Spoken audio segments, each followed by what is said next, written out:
Hey guys, what's up? What's going on? It's me, your friendly neighborhood Eba, once again back, and I'm going to talk about something I saw once again today with WhatCultureGaming.com. They're at it again, ladies and gentlemen.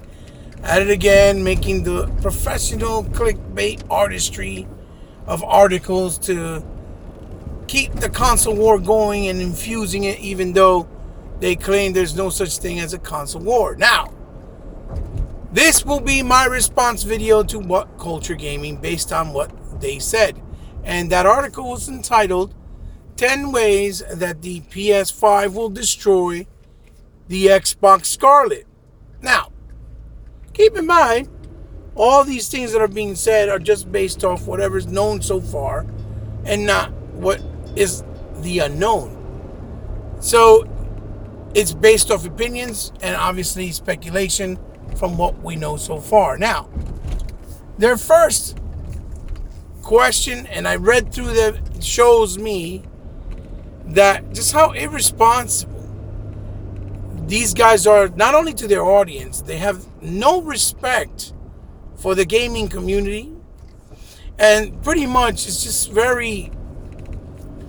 shows just how ignorant and stupid people can be, even in the professional position, right? Because they're supposed to be a more professional outlet, obviously, in social media.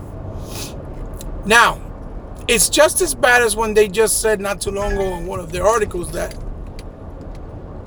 they finally have a reason to buy 4K movies because the PS5 is going to have a 4K player. When they claim they have Xbox and play on Switch, and everybody knows that the Xbox S and the Xbox X both have offered 4K media player for the last 3 years. So if you really wanted to buy media in the 4K realm, you could have been bought it, because I have.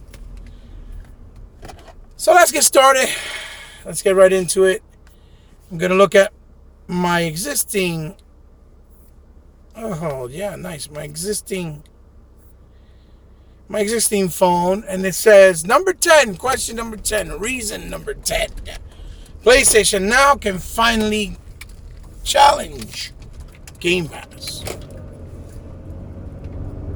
Yeah, maybe for their audience they can challenge it. Absolutely, because it's $10 price-wise. But as far as what's delivering, absolutely not. Because although it has more titles, most of the titles on there are older shovelware that really don't have,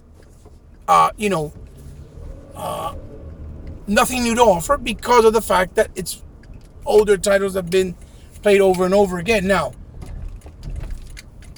the biggest difference is that even though you can play the older titles also on Xbox Game Pass, not saying that you can't, is because they give you a reason to return back to those titles, because they give you the enhancements that they offer with the 360 titles and the OG Xbox titles to make them feel fresh and new in the console space. Whereas these titles in the PSN network or PlayStation Now, they don't. They're just the same old emulator of the same old game. It's nothing new. Not to mention also that you won't have the Xbox or PlayStation exclusives day and date like the Xbox One does. That you get exclusives right there day one. So for those who are not maybe economically in a good financial situation, they don't have to worry about when I'm going to get the money to be able to play these games. They can have an easier and more flexible alternative, an option to go and get these games. And when they're ready, if they want to have ownership, they can buy the game and also buy them at a nice discount price, because they give you also discounts.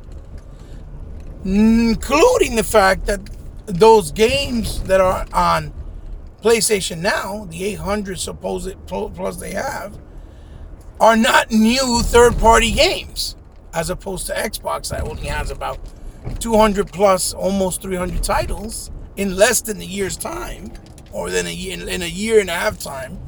it already offers big third-party titles that are new, like Devil May Cry 5, or like something like Tomb Raider, right? The last one, which was the Shadows of the Tomb Raider.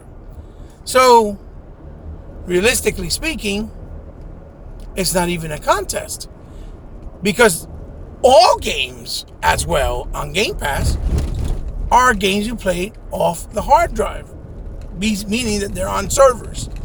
They're not streamed. More than half the titles on PSN now, you have to stream. Anything PlayStation 2, anything PlayStation 1, anything PlayStation 3. Only PS4 games are the ones that you can actually play off a download, like you do on Xbox Game Pass. So no, it can give it a challenge based off, the price point. Maybe it'll get more subscribers on the PlayStation side. Sure, no problem. But as far as giving you more bang for your buck, absolutely not. Not even close. That was their first question, right? So now we'll go to their next question, or their next reason. Reason number 9. It will revolutionize game audio. My God. Are these guys for real? You guys for real watch culture? If you're talking about the fact that they said it's going to have 3D audio, which 3D audio, for those who don't know, is 4K Dolby Atmos surround sound. And this is something that Microsoft has been delivering already this generation through the Xbox One S and X. And I believe some of the features have even been implemented into the regular original fat console. I could be wrong, but I believe you can. So how can a feature on this PS5 destroy a feature on an existing console that already has it? It has it already to offer it, and been offering it for more than 4 years now. So that's also not a valid and creditable reason.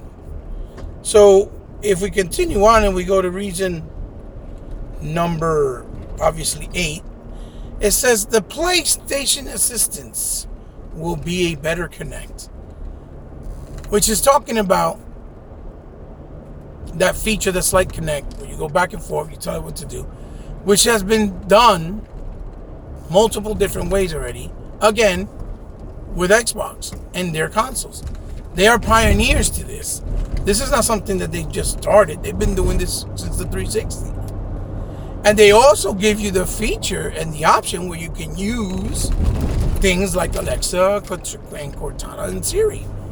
And you can still use your Kinect. So how would that feature be groundbreaking and destroys on the Xbox console as a feature on the Xbox if it's already been ongoing and will continue forward from Xbox One to the continuing Xbox Scarlet, right? Doesn't make any sense. So that point, for sure, is also not a good reason. So moving along, we'll go to the next reason that they said, right? Reason number 7. VR gaming comes into its own. Okay. Yes, I know there's people that enjoy VR, right? But VR is still a very small niche market. And when you guys come and say, oh, but it sold 4 million units on the PlayStation 4. Yeah, it has. At diminished returns. Because they have lowered it as low as $179.99 in order to move the units, because they made a big investment in it. And it was a $599 price tag peripheral that wasn't selling until they did the price drops. So of course people are curious and they're going to go out and buy it to see what it has to offer, because it's something that is offered. There's an option that's there. But VR is still not at the place that it needs to be an experience that everyone can enjoy without passing it, taking turns. In other words, oh, here's your camera, you try now. Oh, here's the camera. No, I'm talking about VR where you're in the experience, right?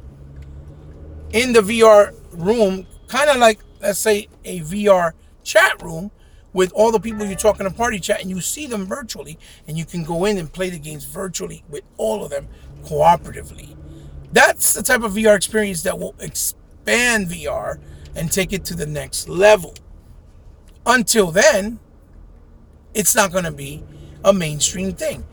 But I believe that with Scarlet, they will implement and give the option where you can play on VR because people have asked for it. So as far as that point, yes, PlayStation has a head start. It does. So, it could give them competition in that sense. But to destroy it, I don't think they're going to offer the better VR experience. I think Microsoft will, because I think it's going to be based off the console hardware, which I truly feel the Scarlet will be the superior console. So, that could be both-sided. I'll give them that. So, we'll continue. And reason number 6, they say, an awesome launch lineup. Launch lineup? What launch lineup? As of right now, they haven't announced anything. There's only one game that's under development that people know from the people, I think, at Blue Point that did the remaster for Shadow of Colossus, that said they're doing a game for PlayStation 5, which could actually be a remastered or a reimagination of an existing old IP of theirs. We don't know yet. Or it could be something new entirely. But as far as Last of Us 2, it's coming out for PS4. So you can't really count a patched up version of Last of Us 2 that's going to run better as a launch title, right? Even on Xbox. What we really know for sure, 1,000%, is that they're making Halo Infinite. That will be a launch title, right? But we also know Initiative's working on something, Ninja Theory's working on something, and we also know that there's companies like Obsidian, Double Fine, they're all working on something. So there has to be something else that will launch, and we'll find out, obviously, come next E3. So as far as you saying an awesome launch item, we really don't know, because even Ghost of Tsushima, there was an article that came out just recently that they're saying that that Ghost of Tsushima is still going to be a PS4 title for next year, for 2020. That is going to release next year.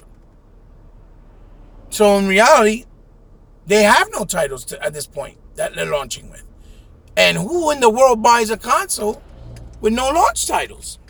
Since when? I mean, PlayStation 4 got away with it because they only had Knack, Resogun, and Killzone when they released, and that was about it as far as exclusives from their companies, right? So anyway, that's just a speculation, you speculating, so that has no credibility. We'll move right along. And reason number 5, remote play will be a huge focus. Now, we all know remote play has been around forever, okay? We all know this. We know that you could do remote play. Now, I don't know exactly how they think that remote play can challenge something that's running on the cloud that allows you to play your things anywhere, not only on a phone, through an app, but through your tablet, through your PC, and wherever you go around the world. So it might be a good upgrade of what they had existing for PlayStation, but it's definitely not going to challenge the ease of access, like with your account and all your stuff that you have and own, like all your games that come with you, the way that it does with Azure Cloud and the Play Anywhere feature. Play Anywhere is already ahead of the game, okay? And it's doing it in a completely different level where you don't even need to worry about making a portable console or things of that nature, and especially if it's playing at the same quality or displaying at the same quality as on a console. So remote play, I don't see it being a threat because the Play Anywhere is leaps and bounds ahead of that feature. So, and from what I understand, the Play Anywhere, obviously, it's something that's given, I believe, free. You don't need to pay a fee. I don't know if Remote Play is behind a paywall on PS4. It might be like Game Share or like the cloud gaming saves. That's also behind a paywall. But, if it's not, then, that's good. But I don't see it as a threat because there's something already much elaborate, much more sophisticated in play on the Xbox side with Play Anywhere. So we'll continue. And the next one that they have here is number 4. Number 4. Oh. Oops. 1 second, ladies and gentlemen.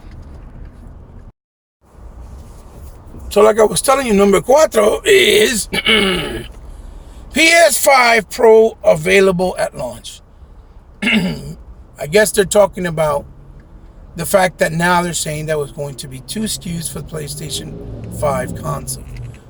When it was originally set for Xbox, it was a bad thing. It was horrible. It was anti-consumer. How dare they make 2 SKUs? How dare they try to, enforce 2 different types of machines on the consumer? Listen, having the option of buying a machine that's more affordable as opposed to one that's more premium, I think it's a great offer, right? I think it's a very consumer-friendly thing. But at the same time, to be honest with you folks, having 2 SKUs is what basically hurt this generation now between Xbox One X and the Pro and the vanilla versions.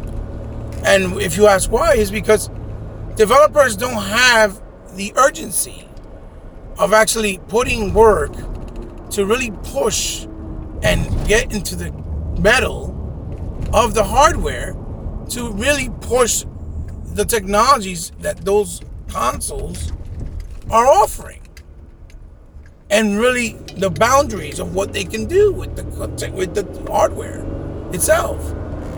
So I think by Microsoft only offering one full-blown console, there's no excuses that they can't cheap out on the Xbox version like they're doing now with the vanilla version of the Xbox. They don't put no effort whatsoever. They just port it over, and you have horrible frame rates, you have horrible resolutions. Meanwhile, in the beginning, when there was only just the Xbox One vanilla, the fat version, you saw that they sent people over to help the engineers at Bungie for the Destiny game, for Destiny 1, and for Diablo. And what were the results? They were the exact same results on PS4. It was 1080p 60 on both and 1080p 30 on one, for Destiny. Because they knew how to engineer around the ES RAM that the Xbox One had. So, obviously, Microsoft can't keep sending people over to help their developer engineers to put in the forth effort to get the games running correctly on their console. So, having one SKU gives you no other choice and alternative but to utilize the full potential of that hardware. You can't cheap out, in other words. So having the 2 on the PlayStation side, it probably makes sense for them because they don't have a lot of gamers on their end that probably like to buy premium products based off the sales of the Pro. But I don't think that they'll be able to really utilize the hardware that the PS5 has to offer to the full potential, because the developers are always going to cheap out and just worry about the base console because it will be the one that sells the most. So it could be a hit or miss. It could work in their favor, it could not work in their favor. Look at the X. Nobody really utilizes the X the way they're supposed to. You really think that Rage on the X being significantly more powerful is really going to be 1080p 60 just like the Pro? You really think that? No.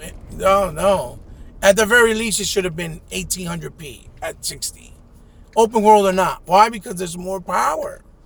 And the maps in Rage is not really that big. It's more confined and smaller with less detail. It's more desert and some trees. So, No, more optimization is important, especially for the set consoles. You're not going to get the performance that you're being delivered in the console when you're giving multiple SKUs, because the developers are just going to pick the one that sells the most. And in this case, the vanilla, being cheaper, will sell the most. So I highly doubt that will work in their favor. I don't think that's a smart move. Now the next question is that they put here. Oh boy. Number three, Sony are acquiring new studios and working on secret projects. The only studio we know so far Sony's acquired is Insomniac. Which the only reason they acquired Insomniac, as you all know, is because they wanted to try to shoehorn and pressure Marvel Game Studios and Disney to keep the exclusivity with Spider-Man through Insomniac, because they were very happy with the way Insomniac created the game, or the way that the game performed money-wise with the consumers, right? So now, because they bought Insomniac, now everybody thinks that it's a big deal, when yet Insomniac has only had one hit the entire career, which was Ratchet & Clank. And the game that they deserved to have gotten praise for, which was Sunset Overdrive, nobody supported and bought on either side. And the ones that bought it on Xbox were few and far between, because the Xbox at that point wasn't selling in mass market, in mass quantities. Okay? And PlayStation guys didn't go out and buy an Xbox to play it. Not at all. The same way they didn't buy Fuse. The same way they didn't buy Song of the Deep. Because it's against the rule of it not being exclusive to PlayStation. Because Resistance didn't even sell that well on PlayStation. It got 3 sequels, but it didn't do as well as it should have. You know? And Ratchet & Clank got what? 12, 13 games? So, you know, as far as them buying and acquiring, Microsoft just clearly bought 5 or 6 new studios. And they said they're going to announce at least 2 more next month in XO. Okay? Studios with a lot of talent, history, and pedigree in their designated genre. Whether it's RPG, RTS, action adventure. Okay? And they have way more money to spend than Sony. Let's keep it real. Let's be realistic. So they can take bigger risk and hire bigger talent and more talent. So for you to say because Sony's bought that's going to destroy, no, absolutely not. Because Microsoft already bought these guys. They're already working on stuff for the Xbox Scarlet. They've already been working on it for 2 years, because they made the announcement of most of these studios in E3 2 years ago. You know, with the exception of Double Fine. So, where do you get off thinking that that's going to destroy the Xbox Scarlet? How? If they already acquired multiple studios and are continuing to acquire, and said very, very, very vocally and openly, that their goal is to make sure that they can make big AAA titles or AA titles and bring them out at least 3 to 4 months every month to their fans, whether it's through Game Pass or in general, so that they can have always something to give to their fans. So I don't think Microsoft is going to shy away, cut corners, or spare any expense when it comes to buying studios and making high quality games. Their proof has already been shown with what they did with Gears in 2 years and 3 years time. Okay? And remember that even if Sony went and try to buy more studios, Microsoft will just do the same. They'll keep making acquisitions to keep and continue to bring more talent for bigger games on Xbox and their ecosystem. So, another point that really doesn't make any sense. So, number 2 is the exclusive lineups are amazing and diverse. Ladies and gentlemen, exclusive lineup is amazing and diverse. Are you serious? Every PlayStation game has the same structure and format. Doesn't matter if the games are cool or entertaining at that most, or they're good, there's the same format. They don't have a bunch of different levels of games. They don't have a fighter like Xbox does in Killer Instinct. They do not have a side scroller that's incredible, super high quality like the way Ori is, or even the way Cuphead is, because it's still on the Xbox platform. Excuse me. The same way they do not have a premium racer anymore, because Gran Turismo is no longer at the position that it used to be anymore. The same way they have baseball, but that's because that baseball license was something they acquired years back, like when Madden acquired the rights to the NFL, games only, on a mudslinging move to cut out visual concepts with the 2K series. And that's the only reason they still can hold that, MLB licensing. But that's also a game that doesn't sell in the boatloads. It's maybe sells 1 million, maybe 2 million, based off 100 million console sell, base audience that they have, supposedly, right? Quote unquote. So, as far as having diversity, on Xbox, you got first-person shooters, you got third-person shooters, you got action adventures, you got 2D side-scrolling platformers, you have 3D side-scrolling platformers, you have fighters, racers, you got RTSs, you're going to have RPGs. So, even at this point right now, in games like CFD, State of Decay, whether they're to everybody's liking or not, there's still different types of games that appeal to different type of gamers. So there's more option, way more flexibility on the Xbox One console and on the Xbox One brand.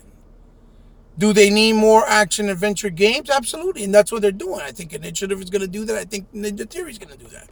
So that's besides the point. And then you got people like Double Fine that are doing Psychonauts too, which they can do more games of that style, like Brutal Legends 2, things that are real diverse, artistic, stylized, and refreshing, different, not just the same old architecture or structure, or games that always feel and look the same.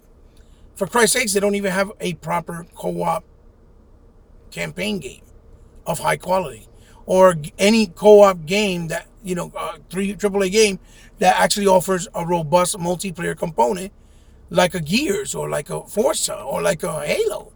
They just don't. Those tacked on modes that they put on The Last of Us 1 and Uncharted 4, for example, are very slim, narrow. They don't have longevity as far as giving you options in the multiplayer space. So as far as them having a diverse lineup, I do not think that they'll be able to compete on the level that Xbox is doing, and that I think it will continue to do, to be honest with you, come next generation. 1 second, ladies and gentlemen. So, like I was telling you guys, as far as diversity, I think Xbox has the upper hand since they already started with this generation, offering wonderful things like, like I said, like Cuphead, Ori, things that that you really didn't really see a lot on Xbox, even Super Lucky Tale, so it was there for quite some time. Now it's everywhere because they told them, go ahead, put it there. Even now, getting things like Blair Witch before anybody else. The diversity is there. Diversity is there. Does Microsoft need to work on getting some other stuff like more horror survivor action games? I believe so. And some RPGs with action and more action based with the RPG elements. Yes, they do. But I think that's what they're going to do. I really do. So the last reason that What Culture Gaming, or, put on this 10 reasons why, is number one. This one is just comical. It's comical to an extent where I don't even know how dare they even put this in there and think people are going to take them seriously. Is backwards compatibility with every PlayStation generation. Ladies and gentlemen, you can't make this thing, you can't make these things up. You just can't. How are you going to state backwards compatibility if right now the Xbox brand is delivering backwards compatibility at a level that's never been done ever before? And they never stated that you were going to have backwards compatibility on PS5 with all the generations. They already stated it was very difficult, especially with PS3 because of the cell processor. Okay? Because that's a completely different architecture than all the other consoles put together that they have. And even if they did, I highly doubt it'll be at the same level as the Xbox. Because not only do you get that flexibility with Xbox, the brand, right? You'll have Xbox OG, Xbox 360, Xbox One, right, from this generation, and then Xbox Scarlet, right, for what the name is, as we know so far. Those are games that you're playing backwards compat with enhancements as well. You're playing them better than they were before with performances, frame rates, loading, graphical fidelity. They're not just here, put it in, play the old game, that's it. They're giving you and delivering on a completely different level where they give you the reason to go back and revisit these titles, and it feels like a fresh new take on it because it looks and plays leaps and bounds better than the original. And even when they don't enhance them, the raw power of the silicone in the console does things like 16-time MSAA, right? Which is the anti-aliasing, which still gives you better performance, gives you still better loading. And then the 4K upscaling, where it upscales in 4K based off the resolution that's there, which still gives you a better picture quality than if you played the game on its actual proprietary existing console, like the original one. Like if you play the Xbox One version of Ninja Gaiden on, let's say, 1080p, and then you play it on OG Xbox, the original console was dedicated for, on 1080p, it still doesn't look as good because there's no upscaler on the OG Xbox. You see? To upscale it any further than 1080p. When on the Xbox console, like the One or the Scarlet, will, because they're already working on it. They already said that that's what their goal is for the next console. That's why they stopped doing back compat, because they're going to focus to continue the quality of the backwards compatibility going forward with Scarlet. They don't want to cheap it or be cheap out on it. They want it to be the same quality and caliber of level of quality that they're delivered on the One. So again, for you guys to have put that there, okay, is kind of ludicrous on your part and very ignorant. Or you just like trolling. Because there's no way you can even try to compare in any way, shape, or form the type of backwards compatibility that Xbox is delivering right now, right, to what PlayStation is doing. Because another thing is, we don't even know if they're going to let you buy those games that are backwards compat on the store. Let's say if they go as far back as PS1 or PS2, will you be able to buy them from the store? Or would it be that you just can play it if you own the disc and you bought it from the store, like a physical copy? Because Xbox offers both things. So those are the 10 reasons why the PS5 will destroy the Xbox Scarlet. And to be quite honest with you, it's more than laughable. Watch culture gaming, you guys. I don't know why you're more worried about getting clickbaits, views on your channel, instead of having the integrity to be respected as a respectable gaming outlet. Okay? I mean, whatever works for you, obviously, it's your channel, but I'm a nobody. I'm a small YouTuber, but I'm a fan and a gamer first and foremost that is looking from the outside in. So this is my response to you guys based off my real respect for gaming and the culture of gaming. You guys need to shape yourself together and stop doing this type of stuff, because this is the stuff we've been talking about the entire time, where the media keeps clickbaiting and it messes up the perception and gives false information to the casuals looking from the outside in about set consoles or set features or set games. Okay, and it's hurting gaming as a whole, not just Xbox, but gaming as a whole. Okay, and it's not cool, because people go out and spend their hard-earned money to acquire these consoles and these games. A little more respect is warranted in this situation. Okay, maybe you guys don't get that because you get a lot of things free and you don't have to pay for it. But the real consumer like myself, we don't get nothing free. We pay out of pocket, and it's blood, sweat, and sacrifice. I'm not saying that you guys don't pay for anything, but majority of the things you guys get free. Okay? So guys, let me know what you guys think about this list, about my counter rebuttal and answers based off their list.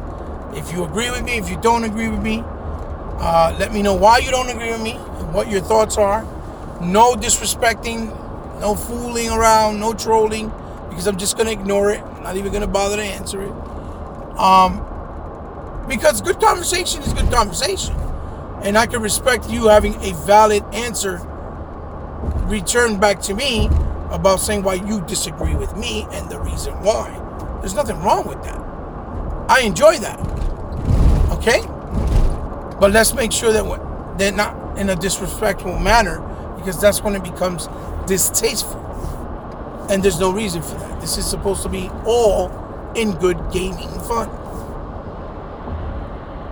Guys, like you always know, leave a like, thumbs up, leave a dislike, thumbs down, whatever you feel. Let me know in those comments. I hope you guys enjoyed the video like I enjoyed making it. I hope you understood where I'm coming from. And basically, big shout outs to all those out there that, respect gaming still and have some type of integrity. And that goes for the gaming sites as well, which are very few and far between. Keep it gaming, guys. See you soon. And if you ever want to help me out, you guys know what you can do. Those all down in the description below. Remember, it's not mandatory. If as long as it comes from your heart, that's all that matters. And it'll mean the world to me. See you guys in the next one. Love you very much. Bye-bye.